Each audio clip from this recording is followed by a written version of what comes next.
To Pradeep after school students. तो आज हम अपनी क्लास 11 सीरीज जो हमारी चल रही है केमिस्ट्री की, उसमें एक नया टॉपिक शुरू करने जा रहे हैं जो कि आप लोगों के लिए बहुत ही ज़्यादा इंपॉर्टेंट है स्टूडेंट्स। वो है वॉल्यूमेट्रिक एनालिसिस या वॉल्यूमेट्रिक कैलकुलेशन जिसमें हम पढ़ते हैं। तो चलिए students, without wasting any time let us go to the topic. तो सबसे पहले वॉल्यूमेट्रिक कैलकुलेशन समझने से पहले हमें कुछ प्रीवियस नन्ही मुन्नी बातें रिवाइज करनी चाहिए। ठीक है स्टूडेंट, तो चलिए विदाउट वेस्टिंग एनी टाइम करते हैं शुरू, है ना।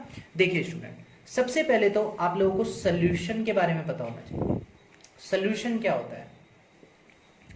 तो सोल्यूशन हमारा ऐसा, हम एक मिक्सचर बोल सकते हैं। सोल्यूशन क्या बोल सकते हैं? इट्स अ मिक्सचर जिसमें हमारे पास दो चीजें होती हैं, एक तो सॉल्यूट और एक होता है सॉल्वेंट।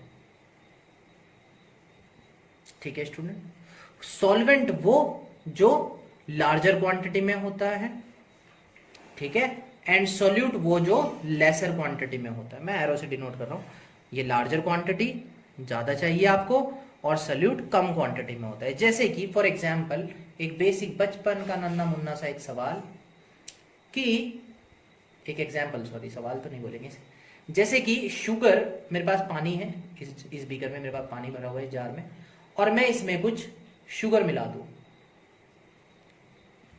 दूं, तो पानी ज्यादा क्वांटिटी में है और शुगर कम क्वांटिटी में है, तो शुगर मेरा क्या हो गया? इट्स अ सॉल्यूट, क्योंकि it is in laser quantity. और वाटर मेरा क्या हो गया स्टूडेंट? सॉल्वेंट हो गया। और इन दोनों को जो मिला के बनेगा इसके अंदर, दैट इज सोल्यूशन। तो आई होप सोल्यूशन सबको याद आ गया होगा, बचपन से पढ़ रहे हैं सब लोग। तो अब देखते हैं हम वॉल्यूमेट्रिक कैलकुलेशंस का मतलब। तो वॉल्यूमेट्रिक कैलकुलेशंस का मतलब क्या होता है स्टूडेंट, वो हमें समझना पड़ेगा सबसे पहले, और फिर हम इसके डेप्थ में जाएंगे। तो देखिए, वॉल्यूमेट्रिक कैलकुलेशंस हम किस लिए करते हैं? वॉल्यूमेट्रिक कैलकुलेशंस हम इसलिए करते हैं कि जो ये आपने सोल्यूशन निकाला, जो ये सोल्यूशन आपने बनाया, इस सोल्यूशन की अगर आप स्ट्रेंथ जानना चाहते हैं, समझ रहे हैं, इस सोल्यूशन की आप स्ट्रेंथ जानना चाहते हैं कि ये सोल्यूशन कितना स्ट्रॉन्ग है, यानी इसमें सॉल्यूट कितना डला है ना, सॉल्वेंट के रेस्पेक्ट में सॉल्यूट कितना ज्यादा है, कम है, ज्यादा है, समझ रहे हैं। इसकी जो कैलकुलेशन होती है, स्ट्रेंथ की कैलकुलेशन जो होती है, वो हम वॉल्यूमेट्रिक कैलकुलेशंस में पढ़ते हैं। समझ पा रहे हैं स्टूडेंट? तो ये वॉल्यूमेट्रिक कैलकुलेशन होता है। तो अब यहां पर कुछ वर्ड्स, हम टर्म्स यूज करेंगे जिससे आपको और क्लियर होगा इसके बारे में। देखिए, अगर मैं आप लोगों को बोलूं कंपोजिशन, COMPOSITION, कंपोजिशन बोल दूं, STRENGTH, स्ट्रेंथ बोल दूं, या फिर कंसंट्रेशन बोल दूं, इन तीनों वर्ड्स का मतलब यहां पर बिल्कुल सेम होता है स्टूडेंट्स। ये जो तीन वर्ड हैं, कंपोजिशन, स्ट्रेंथ एंड कंसंट्रेशन, ये तीनों चीजें आपको एक ही बात बताती हैं, और वो क्या है? आपकी वॉल्यूमेट्रिक कैलकुलेशंस के बारे में। यानी कि आप वॉल्यूमेट्रिक कैलकुलेशन के मदद से किसी भी सॉल्यूट की कंपोजिशन बता सकते हो, स्ट्रेंथ बता सकते हो, और कंसंट्रेशन बता सकते हो।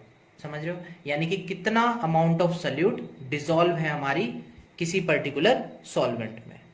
ठीक है स्टूडेंट, तो इसको हम वॉल्यूमेट्रिक कैलकुलेशन से बताते हैं।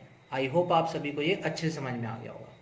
तो चलिए आगे बढ़ते हैं लेक्चर। तो स्टूडेंट, हम इसमें हमारी वॉल्यूमेट्रिक कैलकुलेशंस में जो सबसे पहली चीज हम पढ़ते हैं, molarity. That is capital M. It is denoted by capital M. Capital M से स्टूडेंट आप लोग मोलैरिटी को डिनोट करते हैं। ठीक है, अब ये मोलैरिटी होता क्या है तो वो देखिए। तो मोलैरिटी इक्वल्स टू होता है student number of moles of solute, number of moles of solute. अब ये मोल क्या होता है बता रहा हूं मैं, number of moles of solute, ठीक है, divided by volume of solution, volume of solution in litres. याद रखेंगे ये बात आप लोग, लीटर्स में आपके पास वॉल्यूम होना चाहिए और ऊपर क्या होना चाहिए? Number of moles of solute. तो मोल्स के बारे में जल्दी से एक छोटी सी बात देख लेते हैं, बिल्कुल चिन्नक सी बात, कि ये मोल्स होता क्या है। देखिए, मोल्स निकालने का तरीका स्टूडेंट होता है, कभी भी आपको नंबर ऑफ मोल्स निकालने ना, तो आप क्या कीजिए, हमेशा गिवन मास कीजिए, गिवन मास अपॉन मॉलिक्यूलर मास, मॉलिक्यूलर मास, और एटॉमिक मास भी बोल सकते हैं आप। अगर एटम दे रखा है तो एटॉमिक मास, और नहीं तो मॉलिक्यूलर मास। तो न्यूमेरिकल्स में जनरली इसको कैसे निकालेंगे, एक एग्जांपल से देखते हैं। सपोज मैंने आपको बोला कि 18 ग्राम ऑफ O2 में आप नंबर ऑफ मोल्स निकालिए कि कितने नंबर ऑफ मोल्स होंगे 18 ग्राम ऑफ O2 के लिए। तो अगर इसके लिए मैं नंबर ऑफ मोल्स निकालूंगा स्टूडेंट, तो क्या निकलेगा मेरा, गिवन मास, गिवन मास कितना है 18 ग्राम, मॉलिक्यूलर मास मेरा कितना आएगा 32। तो 18/32 मैं इसको सॉल्व करूंगा तो ये मेरा क्या आ जाएगा, नंबर ऑफ मोल्स। तो आई होप आप सभी को नंबर ऑफ मोल्स समझ में आ गया होगा। न्यूमेरिकल में हमें मास गिवन होता है और मॉलिक्यूलर मास भी जनरली गिवन ही होता है, नहीं होगा तो आप निकाल लेंगे, नो इशू। तो ऐसे आपको पहले नंबर ऑफ मोल्स निकालना पड़ता है मोलैरिटी निकालने के लिए। और एक बार आपको नंबर ऑफ मोल्स मिल गए तो फिर जो मैंने फॉर्मूला बताया है आपको पहले ही कि आप क्या कीजिए, उस नंबर ऑफ मोल्स को, उस number of moles of solute को आप क्या कीजिए, डिवाइड करा दीजिए, किससे, volume of solution in litre से। जितनी भी लीटर में सोल्यूशन दे रखी है उससे डिवाइड करा दीजिए, तो आपका मोलैरिटी फाइंड आउट हो जाएगा। तो जल्दी से इसको एक एग्जाम्पल से देख लेते हैं स्टूडेंट। तो स्टूडेंट एग्जाम्पल जैसा कि आपकी स्क्रीन पे आपको दिख रहा है, तो आप इसका स्क्रीनशॉट ले लीजिए।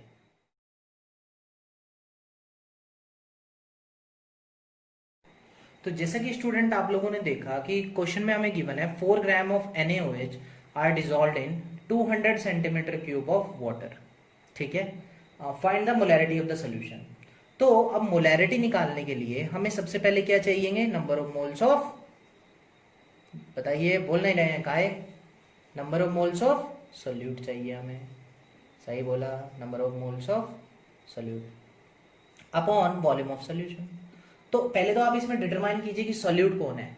NaOH को डिसॉल्व करा हमने वाटर में, 4 ग्राम NaOH है, 200 सेंटीमीटर क्यूब वाटर है, तो जाहिर सी बात है वाटर हमारा सॉल्वेंट है और NaOH हमारा क्या है, सॉल्यूट है। तो अब मास ऑफ सोल्यूट, अब मोल्स तो आपको गिवन नहीं है, तो पहले आप नंबर ऑफ मोल्स निकालिए NaOH के। तो नंबर ऑफ मोल्स कैसे निकालेंगे, बताया मैंने आपको, गिवन मास अपॉन मॉलिक्यूलर मास कीजिए, ठीक है। तो गिवन मास कितना है हमें 4 ग्राम, मॉलिक्यूलर मास आप NaOH का निकालेंगे तो Na23 प्लस 16 प्लस 1, राइट, ये आ जाएगा हमारा। तो this will be 40, sorry this is not 40 but the mass is 40, और अब उस 40 को आप इस 4 ग्राम से डिवाइड कराइए 1/10, तो 1/10 हमारे नंबर ऑफ मोल्स आ गए। अब स्टूडेंट क्या करेंगे, हम लोग नंबर ऑफ मोल्स इसके रख देंगे, ठीक है, इसके ऊपर। तो नंबर ऑफ मोल्स हमारे 1/10 आए, तो 1/10 डिवाइडेड बाय कितना, volume of solution in litre, litre में होनी चाहिए, लेकिन आपको तो किस में दे रखी है, सेंटीमीटर क्यूब में, तो इसको किससे मल्टीप्लाई कराना पड़ेगा, 10⁻³ से। तो इसका मतलब 200 इंटू 10⁻³ से मल्टीप्लाई कराओगे, एंड ये आपका कितना देगा आपको 0.20, एंड दिस विल बी 0.5 मोल। इसकी यूनिट होती है मोल पर लीटर, दिस इज मोल पर लीटर, आप लोगों को ये याद रखना पड़ेगा, दिस इज वेरी इंपॉर्टेंट कि the unit of this molarity, और मोलैरिटी किससे डिनोट होता है, कैपिटल M से, उसकी यूनिट होती है मोल पर लीटर, ठीक है स्टूडेंट्स। तो इस तरीके से आप इजीली मोलैरिटी निकाल लेंगे। तो आई होप आप सबको इतना समझ में आ गया होगा। नेक्स्ट चीज जो हमें मोलैरिटी में पता, तो स्टूडेंट्स देखिए, अगर आपके न्यूमेरिकल में ये जो टेबल है ये आपकी ज्यादा मदद कहाँ पे करेगा, न्यूमेरिकल्स में, तो ये आपको याद ही होना चाहिए, ठीक है। आगे बढ़ते हैं। तो मोलैरिटी में स्टूडेंट, सपोज हमें क्वेश्चन में गिवन है कि ये एक मोलर सोल्यूशन है, अगर मोलर सोल्यूशन गिवन है तो आप उसमें 1 मोल पर लीटर यूज करेंगे, मोलैरिटी को M की वैल्यू आप 1 मोल पर लीटर यूज करेंगे। अगर डेसीमोलर सोल्यूशन बोल दिया तो आप 1/10 मोल पर लीटर यूज करेंगे, ठीक है, क्वेश्चन में। अगर सेंटीमोलर बोल दिया तो आप मोलैरिटी को 1/100 मोल पर लीटर यूज करेंगे। अगर सेमी मोलर बोल दिया तो 1/2 मोल पर लीटर, और बाई मोलर बोल दिया तो 2 मोल पर लीटर आप इसको यूज करेंगे। तो इसका एक यूज देख लेते हैं फटाफट एक एग्जाम्पल से। जैसा कि आप लोग देख ही रहे हैं स्टूडेंट अपने स्क्रीन पे, नेक्स्ट तो the question is find the mass of H2SO4 present in 100 centimetre cube of decimolar solution. तो यहाँ पे डेसीमोलर सोल्यूशन बोल दिया, तो इट मीन्स m हमारा कितना आ जाएगा स्टूडेंट 1/10, यानी मोलैरिटी को हमें क्या यूज करना पड़ेगा 1/10, क्योंकि डेसीमोलर बोला था। तो मोलैरिटी ये आ गई हमारी। ठीक है स्टूडेंट्स, अब हमें क्या चाहिए होता है, हमें क्या निकालना है, इसमें मास निकालना है। तो देखिए स्टूडेंट, मोलैरिटी का फॉर्मूला हमारा है number of moles of solute, number of moles of solute, मैं शॉर्ट में लिख रहा हूँ ना, आप लोग समझ जाएंगे इसको घिचमुच। Number of moles of solute upon volume of solution in litre, ये होता है। अब नंबर ऑफ मोल्स हम कैसे निकालते हैं student, given mass upon molecular मास।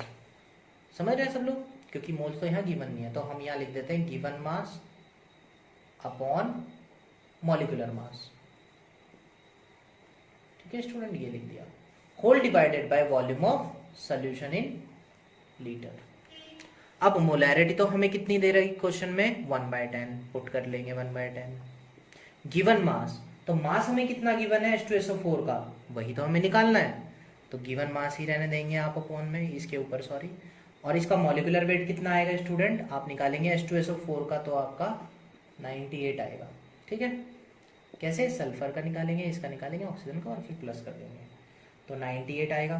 तो given mass 98 into volume of solution in litre. अब आपको वॉल्यूम दे रखी है 100 सेंटीमीटर क्यूब, तो आपको क्या करना पड़ेगा, इसको लीटर में कन्वर्ट करना पड़ेगा। ठीक है स्टूडेंट, तो आप इसको लीटर में कन्वर्ट कीजिए वॉल्यूम को, तो कितना आ जाएगा ये हमारा 100 इंटू 10⁻³ ठीक है, तो अब क्रॉस मल्टीप्लाई करा दीजिए, इसको इधर ले आइए, है ना, क्रॉस मल्टीप्लाई कराएंगे, तो गिवन मास जो हमारा है वो हमारा आ जाएगा कितना 98 इंटू 10 की पावर, ये 100 आ जाएगा, 10⁻³ ऊपर आ जाएगा हमारा, और अपॉन में 10 आ जाएगा, तो 1 0 से ये कट जाएगा, तो इट विल बी 98 इंटू ये 10⁻1 है ये, दिस इज -3, तो 10⁻² आ जाएगा। ठीक है स्टूडेंट, और आप -2 को इधर लाएंगे तो दिस विल बी 0.98 ग्राम। वैसे आप यहाँ तक भी छोड़ सकते थे, बट इतना निकाल लीजिए। तो देखिए आपका गिवन मास आ गया। तो देखिए आपको ना सिर्फ मोलैरिटी का फॉर्मूला याद रखना है और नंबर ऑफ मोल्स का फॉर्मूला याद रखना है, बाकी कुछ नहीं। जैसे कि देखिए इसमें हमें गिवन मास गिवन नहीं था, हमें यही निकालना था, तो हमने मोल को तोड़ के लिख दिया गिवन मास अपॉन मॉलिक्यूलर मास। आपको और कोई फॉर्मूला दिमाग में नहीं रखने की जरूरत, जैसे कि बुक्स में दिया रहता है कि W के टर्म में ये पुट करो ये पुट करो, तो उसे याद करने से अच्छा आप केवल मोलैरिटी का फॉर्मूला याद रखिए, number of moles of solute divide by volume of solution, और फिर number of moles of solute, number of moles कैसे निकलेंगे, गिवन मास अपॉन मॉलिक्यूलर मास।